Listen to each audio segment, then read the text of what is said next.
Hello, everyone, and welcome to the Centurion Leadership Battalion podcast, your source of accountability, inspiration, and motivation to become your best and reach your fullest potential every day. Our motto, it's simple: to use our determination to crush our everyday leadership tasks so that we dominate in our delivery of services and products to our clients and achieve victory and personal growth, profitability, and creating environments for those around us to prosper. Let's get this show started.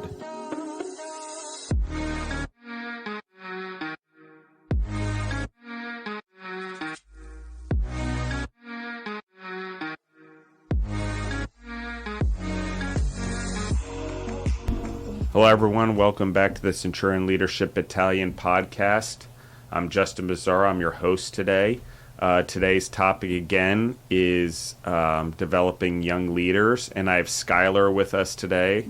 Skyler Rabson, who is also our co-host on Justin the Food Entrepreneurs podcast. And today I also have with us our new intern at Food Service Partners, Primal Rock, Better with Bacon Fed and Grown Strong. Since they're all wearing multiple hats, Callie Fagan, how are you? I'm good. Did I pronounce your last name properly? Yes, you did. There we go. I should probably know this, guys.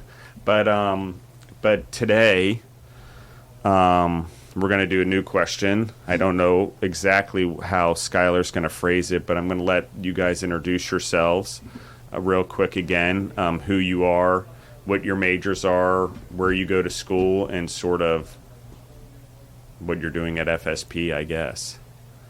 All right, it's good to be on again, Justin. Doing a little crossover from the Food Entrepreneurs. I'm Skyler.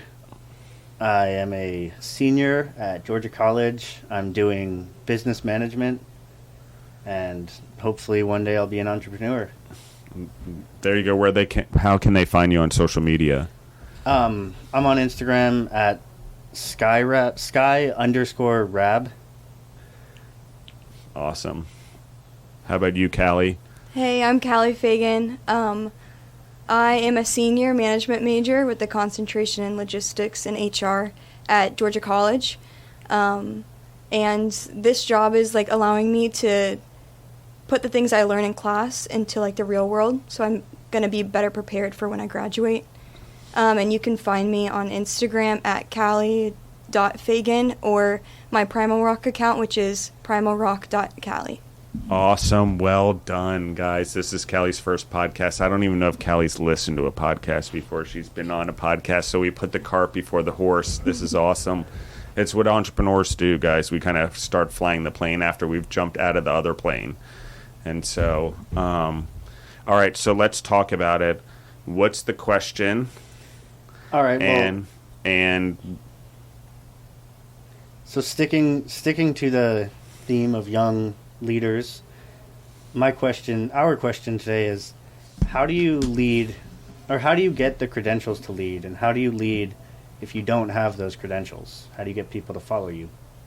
Yeah, so this is a good one. So there's three main things to leadership, honestly, that you have to get credentials, right? To just the beginning, the three first. And we talk about it. You can look it up on my Instagram at Justin Bizzarro, Bizzarro. But it's experience, education, and exposure. So the key to get credentials, and how do you do it if you don't have them, is you gotta get an education or be educating yourself daily. Like, it's little fractions. Everything's about fractions of a movement. 10 pages we've talked about in the class I had with you guys. They do it in 75 hard. It's that fraction of a movement daily. So that's one. That would be education. I'm not talking about in the classroom. I'm just talking about, how can I do a little something every day, right? That's a credential. I'm learning something and I'm drawing out information and I'm using someone else's knowledge to give myself credentials, right? Two is, in that education zone, is you find a mentor. And you allow that mentor, even if it's not directly in the business that you're doing or whatever, allow them and their guidance, because they're guiding you and people know that they're your teacher, to be part of your credentials. I'm serious. It's weird, but it helps. People always want like a parent to stick up for them and be like whatever. But the reality is mentors help give us authenticity, value, credibility. Like, I don't know why, but a mentor, if you have a reputable mentor, your reputation, because a mentor is not going to take someone who's not reputable, right? So exposure is the world. It's like, where am I uncomfortable? It's not like, okay, let me go to my neighborhood where I'm safe. It's expose myself to things that are uncomfortable, whether it's exercise or different sports or different things that you'd be like, God, I don't want to go back into the kitchen and work in the freezer, but maybe I better do it for 4 hours to learn food. It's being uncomfortable. And so that's exposure. It's going to see the world as a human, so you have more knowledge of the way other humans live. And yes, I stay in hotels, but then we go out and we experience things. You know, I still have my safe place, but I still go experience things. It wasn't always that way for me when I was your guys' age. I was like, psh, I'll stay in whatever dump I can as long as I get to see the world. Not the greatest idea, but it's worth getting exposure. And then, of course, experience is just going out there and volunteering for leadership. So if you're in a situation that you have to lead and there's no other leader and you're stuck where you are in your credentials, you hope some of those little pieces come into play, because you're worried about confidence, right? But if you're doing those little things every day, you're starting to get the confidence to do it, especially if you have a mentor that you can call as a backup. You know, oh my gosh, I don't know what to do. I have someone I can call. So building those relationships with people in your organization or with a mentor or networking. Social media is a valuable tool, guys. More and more entrepreneurs I know or business people will respond to people over DM. We don't see that it's not cold calling anymore because we want people to follow us on social media and we're very individualistic. So use social media to reach out to people. Hey, I'm struggling. You know, I have a question. What is this? Will you be on the podcast or whatever? So that's kind of the larger picture. But let me ask you guys, there's probably questions you have within it and maybe a situation that you guys have that we can dive more directly into.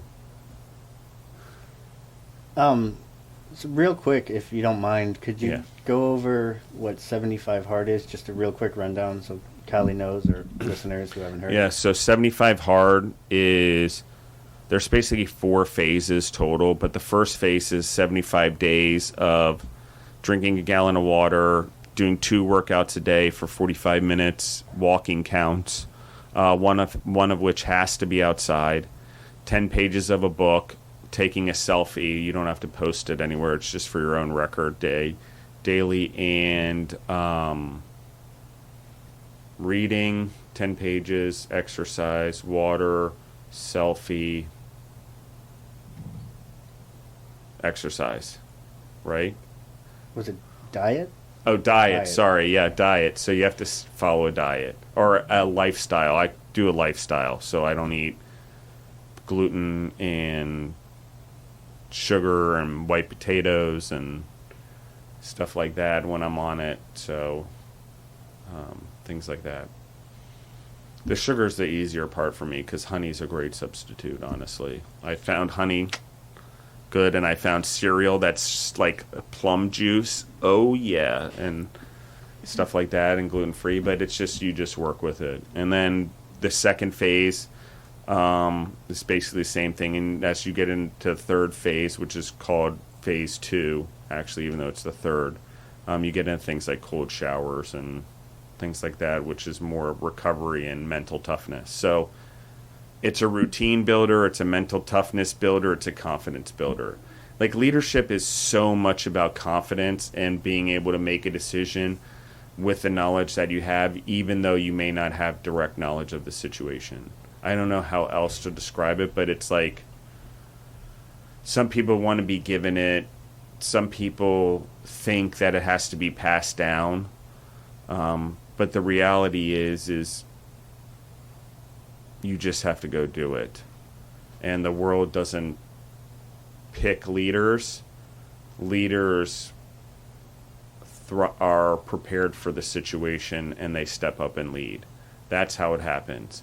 It's not necessarily that it's bestowed upon someone. It's just necessarily that someone's been preparing knowingly or unknowingly to lead, and they are the only one suitable. George Washington would probably be a really good example. It's not really something he wanted. It's not which probably made him a good leader. But he was literally like a sergeant or something, or a lieutenant in the British Army, and next thing you know, he's like general of the whole Continental Army. And the President of the United States, and the model of America. A name everywhere. The only person that probably has his name more places is Martin Luther King. So, I don't know. Life's going to give you the opportunities to lead. It's just being prepared. So, I don't know how to describe it. And you don't know that you're prepared until you live in a situation, you get through it. But once you go through one situation, it sort of inspires you to work harder and learn more and read more books so you're prepared for the next one, if that's your personality. Some people run after the first one and never come back. Leadership once, failure, run for the hills, never leading again. I'll just be a follower. It's okay. It's not meant for everyone. So, do you have a question? Thoughts? How would you go about, would you say, the best way to go about finding a mentor? Oh, that's a good one. It depends. Face-to-face is a huge importance in mentorship, but it's not necessary in today's world. And so mentorship can take like really multiple forms. Reading can be a form of mentorship because you're reading someone else and they're educating upon you. Okay, that's not the only one I'm recommending. Well, actually, let me take a step back. I'm going to define it differently because I used word mentorship, but I'm going to actually define it properly because I'm not using it properly. Mentorship is an equal partnership where two people are learning from each other.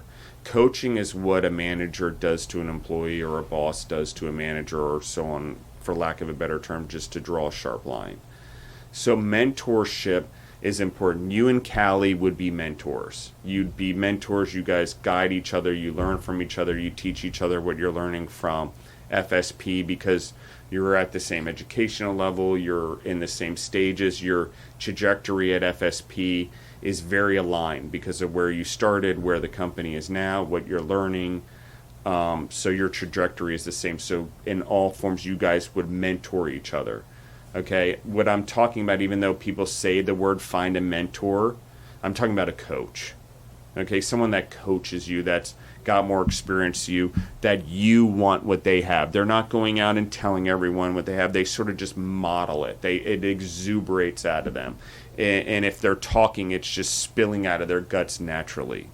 That's what we would call a mentor, but really we're talking about a coach. Like we're just talking about, and why we don't call it coach is because after we turn 22 years old, we're too wimpy to admit that we need a coach. So we use a kinder word. But mentor really is a peer-to-peer guidance, and coach is what I would do to you guys. And I say I'm going to mentor you, but the real thing is I'm going to coach you so you have the skills to be your own players and eventually be your own coaches, right? Be star players and then be your own coaches. You're already good players in the game. So, but maybe I answered it. Did I answer the question? Yeah, that was pretty good. So how would you find, you said books? Oh, yeah. Instagram is the most powerful tool there is. I know everyone loves TikTok. TikTok is great at getting rich quick. I'm not sure yet if it's good at getting rich long, because you can make $1 million now, but if you can't make $1 million over 100 years, you're fucked. You're screwed. And so, that's the thing. I believe in it. It's just how do you monetize it, and what do you do with the money you're making, and are you spending it on yourself? Or are you reinvesting it in diversifying your exposure? because having money at the beginning is great, but if you don't diversify yourself quickly when you have it, you end up being susceptible to the ups and downs. And most young entrepreneurs that make a lot of money, they blow it pretty soon and they don't have longevity. So you need to find a coach that's shown that he can do something more than just a decade, more than just 15 years, that they can generate value for themselves, for a business, for the people around them. Because like all are important, and those who don't do that don't have longevity. And there's bright shooting stars, and I've had a lot of entrepreneurs in my life and business partners, and they've done really well, but they fizzle out because there's not the purpose driven behind it. It's just the money. And so if you want to lead, and you want to lead, period, you have to get rid of the notion, and we talked about this in your class, of money being what drives me. Money is what I get rewarded for doing a good job. It's my trophy, and not just any trophy for playing the game. No, the bigger my trophy is the result of the harder I work and the more I win. And the more my team wins, and the more my company wins, and the more my family wins. Because I can tell you, in today's world with social media, leading starts from the moment you have a social media account. Like, you're putting out whatever message you want to do. What does your character look like? It's okay to change your mind and change it and admit it. That's part of intelligence. So leading right away, if you're a person that can say, I made a mistake, you can lead. And you can admit it to someone else and have the vulnerability and the character to do so and not care that you made a mistake. Pretty good leader. If you also have the ability to not care what other people think about you in terms of your value, you're good. In terms of listening to them and filtering it, whether it should be listened to criticism or not, that takes self-reflection. I'm saying you should listen to it, but you shouldn't take it in as a devaluation of who you are, because too many people take criticism as devaluation. It's the opposite. Criticism means, holy shit, I'm obviously doing something right because they're noticing it. And as a human species, gossip is our thing, so I don't want you to get gossip about. I think we should all be positive, and you lead positively, you'll always be ready to lead. But when people start gossiping about you, it's usually because you're doing something right and they're trying to tear you down. I'm just saying. I get more negative shit in my inbox and in my DM about Centurion leadership than I do positive, but yet the downloads keep growing, right? So obviously people like it. It's just the louder voices are the ones who are complaining, and the ones who want to challenge the ideas, which is fine. I can have an intellectual conversation with anyone. And sometimes they change my mind, or I see it from a different point of view, or I understand a different point of view, and it doesn't change my mind. I just have a better perspective. So that comes from exposure, though. I'm willing to expose myself to someone else's point of view or someone else's situation. Or here in Milledgeville, expose myself to how the employees are actually living here and how important it is that we build a community, Did I answer the question? So how do you get a mentor? I would say find someone who's done it for a long time. And find professors and teachers that can help guide you with some of the other stuff. I mean, they're good. But again, I think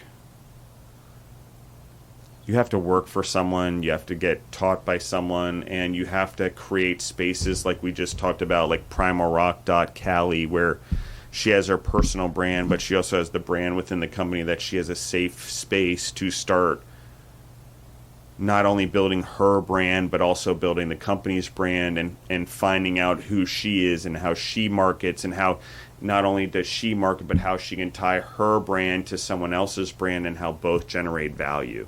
And the same how you're doing with primalrock.skyler. It's we're taking things and we're using these things so you have knowledge so you can lead. If someone came to you and being like, how do you create a marketing funnel? We're starting to take the steps on how to really create marketing funnels online and social media as a company. It's not something we historically did, just producing food, but as we've had to change with COVID and our models changed and we're going after direct-to-consumer business, we've changed. So We have now pretty large marketing team. We have you guys. And so keep spinning. Keep learning. That's all I can say. And leading is about volunteering to do it and being willing to fail, especially because not many people are willing to fail. And I'd say you guys volunteer for projects here in the company. That's exactly what you go from office to office asking for work. Leading is asking for more and getting to exposure as much as you can. So how do you get credentials? Even though you don't have them, you just have them by getting them in small bites every day. And you guys do like our menu systems, and you'll start getting familiar with our order systems. It's all valuable stuff. And one day you'll be like, oh, I'm on this team and this is archaic. How do we do it better? Well, I have knowledge of this part of the business, this part of the business, this part of the business, and the marketing side of the business. So now I have a general concept of how to tie it all together so all are in unison in the business versus kind of scattered. Because if you can understand the marketing all the way down to the raw ingredients, you can tie it together. So why does Primal Rock make sense? Because I understand the ingredient all the way down to what the consumer wants, right? So, and we control the whole thing all the way from our own farms all the way to delivering it to the consumers. So it's gaining knowledge in what you want to do, or in your case, Skyler, being an entrepreneur, it's just finding other entrepreneurs. I mean, you've taken the right step talking to me. Podcasts, those are the best ones also. Entrepreneur groups, you guys have them at school. I don't know what it looks like, but there's ones that are outside of it. Networking, most of them are terrible, but it's worth going to learn from and try to see what's out there. And just to forewarn you, most people who call themselves entrepreneurs are really just sole proprietors. You know, they get into that $2 to, million maybe to $5 million revenue base, and they just that's it, they're done. And that's great, but it's not really an entrepreneur. Entrepreneur has a business that grows for life and grows after he's done. And generally, an entrepreneur doesn't look to sell their business. That's the terms there, and I know entrepreneurs sell businesses and build them because they create them, but an entrepreneur really is trying to create something for the long run. Any entrepreneur that I met that I truly feel is an entrepreneur has a greater purpose and a longer purpose for his business and the people in it, and he would not sell his business to someone else to take the people that helped him build his business and have them susceptible to someone else. I get it, money matters, but I think true entrepreneurs actually care so deeply about their people that the difference is leadership right there. Plenty of people can build a business and be entrepreneurs or sole proprietors, but not many in there can be leaders or are leaders. So, like I said, making money and generating money, it's a huge, valuable resource. But even there, even if you get there, the differentiator and the longevity and the respect is still in the ability to lead and doing the right thing. For a long time, I just made money at Food Service Partners. I didn't lead. I thought I was because I was the leader. But being the leader doesn't mean you're leading. Leading means you're building a future for everyone, and you have a dream big enough that everyone's dream fits into that dream. So this company's dream has to be so big, every employee, every employee's kid, every employee's grandkid potentially has to be thought about and to go to college. It has to provide enough revenue that all of them get paid enough to put their kids through college and put food on their table, whether they have 1 kid or 10 kids. 20 grandchildren or 300. We have to figure out as entrepreneurs and as leaders how to provide, because the government claims to do it, but they don't really do it. And the government's never going to give you upward mobility.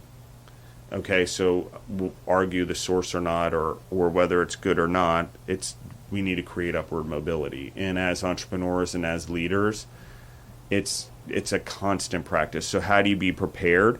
Every action in life is a question, how do I lead in this situation where I generate value for myself, value for my business, value for the business I work for, and value for my family or future family.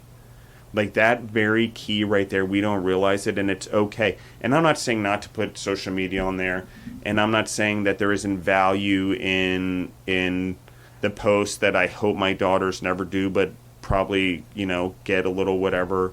But there's value there because if it generates eyeballs, but the message is good and you have positivity, then it shouldn't question. If you're driving something bad or you're trying to give a bad message or you're being gossipy or non-truthful, then that's a different story. But if you're doing the right thing and you're trying to be positive and grow something for a positive outcome, then I don't think there's anything wrong with it. And you're always prepared to lead because you're just doing it. And if you can lead yourself really well, you can lead others. So Callie hasn't said any words. Skyler's the talkative one over here. It's her first one. She'll get more comfortable. Anything? More questions? Well, recently I got offered to be the president of the entrepreneurship club, which I just was not sure about. Yeah. But there's no one else who's stepping up, and I'm the only one in the club. And I already put forth a lot of effort compared to other people in the club. So I think I might take that leadership role. Yeah. Do you have any advice for me? Absolutely. Oh my gosh, college and leadership roles. College and leadership roles are so non-rewarding in terms of the tangible things that get out of them, whether it's a fraternity, whether it's a club, whether it's whatever. There's a lot of effort to try to keep it going, but there's never anyone that feels as great as you do about it. It's a good lesson in business, actually, because I always say I don't need 5 people to know as much as I do. I just have to have 5 people that can keep up with me. And none of them will ever be able to do what you do as an entrepreneur, process as fast, do whatever as fast, but you do that. But in college, you're never going to get that because there's such a short-term window that you're there, actually. So my advice is, yes, take the position, try to grow it, and the job, even though it's going to be the hardest thing you're ever going to do and it's probably not going to work out, is how do you get someone else to take pride in it?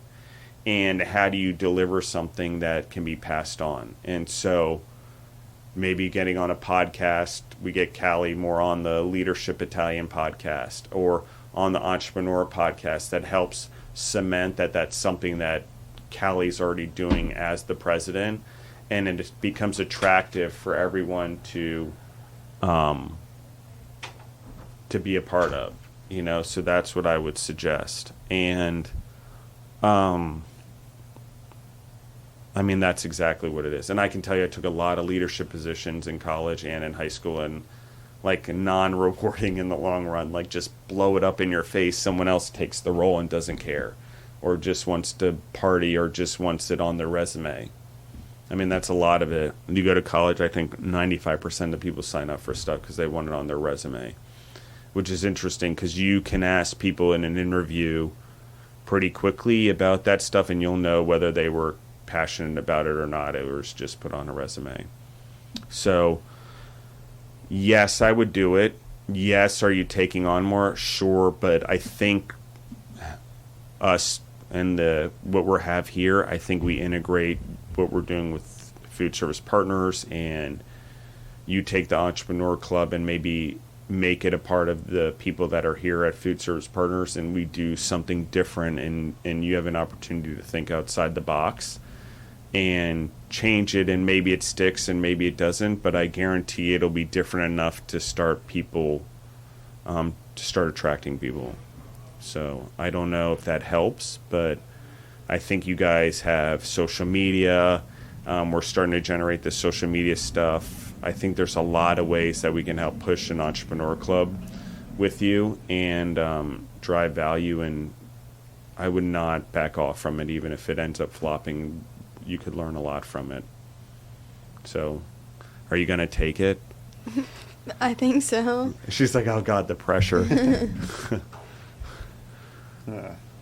So how are you guys? Any more questions?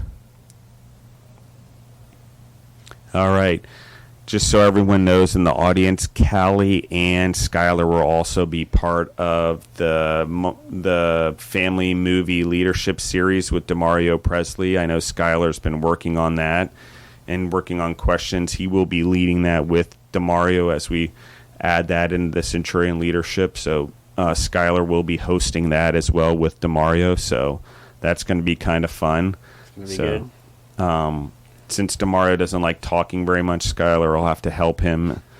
And so the first one, guys, is In the Pursuit of Happiness. So that'll come out later this month, and we'll be recording it next week. So enjoy, guys. Thanks for listening in. Thank you, Skyler and Callie. You guys will get better. They're very quiet over here. They're and smiling and everything else, but they've already done a lot better than most people that would have come in the room. So most people wouldn't have come in the room. So you can follow me at Justin Bizzarro on Instagram and Facebook. You can follow Centurion Leadership Battalion on Instagram and Facebook as well. We're on Apple, Spotify, iHeartRadio, Google Podcast, TuneIn, etc. So we're on all the podcast channels. So please listen in, and thank you guys for downloading.